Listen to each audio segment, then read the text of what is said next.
Halo adik-adik, saya dengan Kak Yuyun. Di pertemuan kali ini kakak akan membahas mata pelajaran ekonomi tentang materinya fungsi, konsumsi, tabungan, dan pendapatan nasional. Nah, secara umum penggunaan pendapatan nasional itu dialokasikan bagi masyarakat, ya. Di sini untuk masyarakat atau disebut juga rumah tangga konsumsi. Ini juga bagi siapa? Produsen atau disebut juga rumah tangga produksi. Nah, ini adalah kalau di sisi konsumen, pendapatan itu adalah sebagian dikonsumsi, sisanya ditabung. Sedangkan untuk rumah tangga produksi adalah pendapatan adalah sebagian dikonsumsi, sisanya diinvestasikan. Sehingga di sini adalah saving akan sama dengan investasi, ya. Saving itu adalah sama dengan investasi. Ini biasanya dilakukan oleh peran pemerintah, karena pemerintah atau rumah tangga government, ya, rumah tangga pemerintah, ya, itu sebagai penengah antara RPK dan RTP. Nah, di sini kakak akan membahas fungsi konsumsi. Fungsi konsumsi itu adalah fungsi dari Y. Y itu adalah pendapatannya. Dikonsumsi dipengaruhi oleh pendapatan. Kalau diuraikan, konsumsi adalah A plus BY. A itu apa sih? Nah, A adalah konsumsi otonom.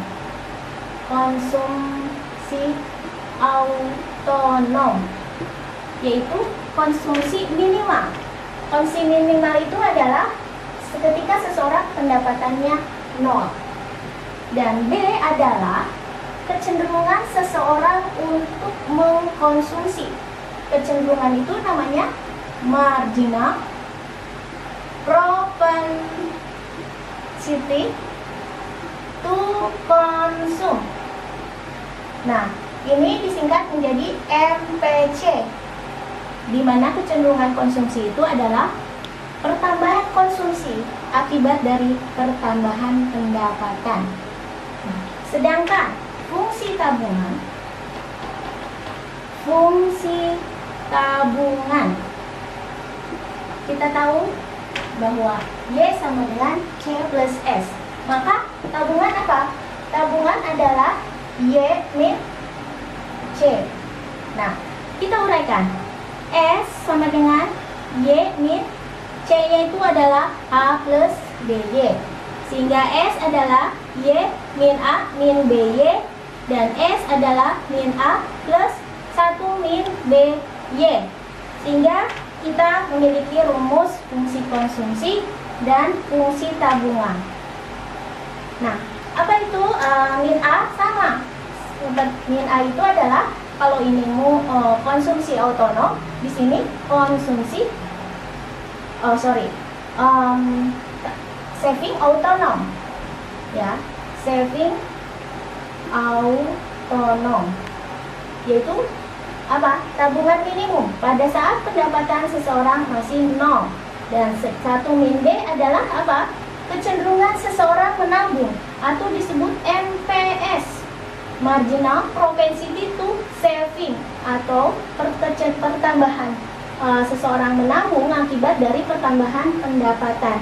Sehingga di sini kita akan memiliki kesimpulan bahwa MPC sama ditambah MPS adalah 1.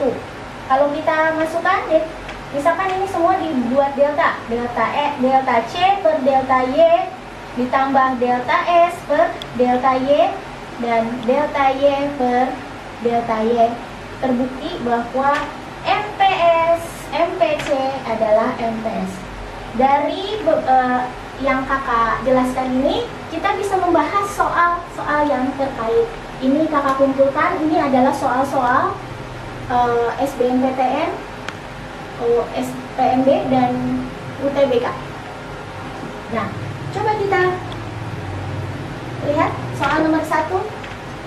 Konsumsi suatu negara ditunjukkan oleh persamaan. Kita tulis dulu. C adalah 400 plus 0,8 Y. Bila tabungan sebesar 2000, kita tulis tabungan sebesar 2000, maka konsumsi sebesar, nah bagaimana caranya? Tabungan 2000. Kita tulis ini yang diketahui. A nya berapa deh? Konsumsi otonomnya berapa?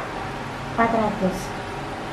Kalau ini adalah 0,8 adalah B 0,8, sehingga S adalah rumusnya kan min A plus 1 min B Y, maka S nya berapa? A nya berapa? Min 400, dan 1, min B 1 dikurangi 0,8 adalah 0,2 Y, dan S nya adalah 2000, sehingga ini kalau dipindahkan ke ruas kanan menjadi 2400 dan 0,2 Y. Dan kalau dicari Y-nya menjadi 24.000 dibagi 2 adalah berapa? 12.000. Jadi pendapatan nasionalnya 12.000. Bagaimana dengan konsumsinya? Kita substitusikan saja. Ini 400 plus 0,8 dikalikan 12.000, sehingga 400 ditambah 9.600, sehingga konsumsinya adalah sebesar 10.000. Sampai di sini paham adik-adik? Mudah kan? Ya. Sekarang kita lanjutkan untuk soal nomor 2.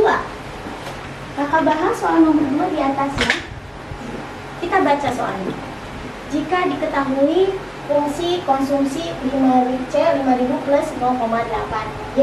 Kita tulis dulu 5.000 plus 0,8 Y.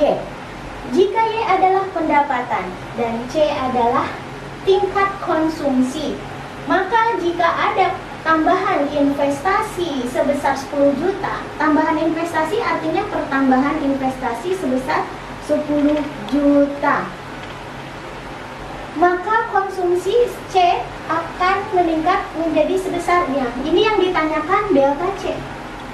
Bagaimana caranya? Ini kita lihat di sini ada MPC. MPC itu adalah 0,8. Sementara yang hubungannya dengan delta I, ini bisa aja MPI ya. MPI berarti pertambahan investasi akibat pertambahan pendapatan. MPI itu sama dengan, tadi kakak sebutkan bahwa S sama dengan I, maka MPI sama dengan MPS. Sehingga kita bisa lihat berapa MPI-nya. MPI itu kan sama dengan MPS. MPS itu 1 dikurangi MPC menjadi 0,2. Nah, setelah itu kita cari MPI itu berapa?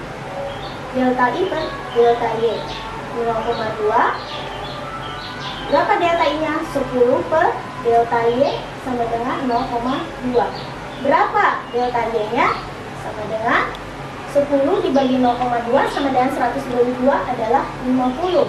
Berapa delta C-nya? Berarti kita kembali ke MPC. Delta Y adalah 0,8.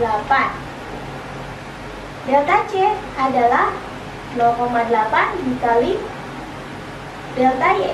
Delta C ini ya 0,8 kali delta C 50 berarti sebesar 40 juta. Jadi pertambahan konsumsinya sebesar 40 juta. Sampai di sini adik-adik paham? Oke, kita lanjut untuk materi berikutnya. Ada poin yang perlu kalian bahas, kalian hafal, yaitu tentang break-even income. Break-even income itu BEI. Apa itu? Ini adalah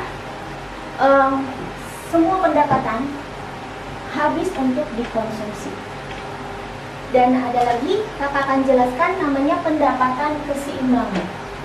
Pendapatan keseimbangan. Pendapatan keseimbangan atau nama lainnya adalah pendapatan equilibrium atau keseimbangan pendapatan nasional. Nah, apabila pemerintah melakukan investasi, berarti persamaannya apa? Pendapatan keseimbangannya adalah Y sama dengan konsumsi plus investasi. Tetapi kalau pemerintah melakukan pengeluaran pemerintah atau namanya government expenditure, namanya Y sama dengan C plus I plus J, ya. Jadi sampai di sini kakak akan bahas soal nomor 3. Jika diketahui fungsi tabungan, kakak tulis S min 4.500 ditambah 0,2Y, maka jika ada tambahan investasi, tambahan ini soal nomor 3 ya, investasinya berapa? 5 juta, maka pendapatan akan meningkat. Ini ditanyanya apa? Ditanya delta Y. Bagaimana? Ini hubungannya delta I seperti soal yang sebelumnya. Delta I itu adalah hubungannya dengan delta Y. Ini adalah marginal propensity to invest. Ini sama dengan MPS. MPS-nya berapa? Ini MPS adalah 0,2, sehingga di sini 0,2, delta I-nya 5 juta dan delta Y-nya adalah sekian. Sehingga jawab delta Y adalah 50 dibagi 2 adalah 25 juta. Jadi pertambahan pendapatannya adalah 25 juta. Gampang kan? Nah, sekarang kita coba lagi nomor 4. Nomor 4, diketahui fungsi konsumsi, itu konsumsi 1000 plus 0,75Y, maka break even point income-nya sebesar berapa? Ini gampang. BI tadi kakak bilang bahwa Y sama dengan pendapatan hanya habis untuk dikonsumsi, maka Y kita substitusikan ini 1000 plus 0,75Y, sehingga kalau dipindahkan menjadi Y min 0,75Y sama dengan 1000 menjadi 0,25Y 1000, dan pendapatannya akan sebesar berapa? 1000 dibagi 0,25 adalah 4000. Jadi break even income-nya adalah 4000. Ini artinya konsumsi juga sebesar 4000. Oke, untuk sesi ini kakak akhiri dulu. Di sesi berikutnya kakak akan membahas lanjutan bagaimana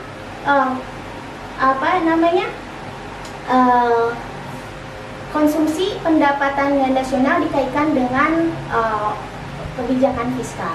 Sampai ketemu lagi adik.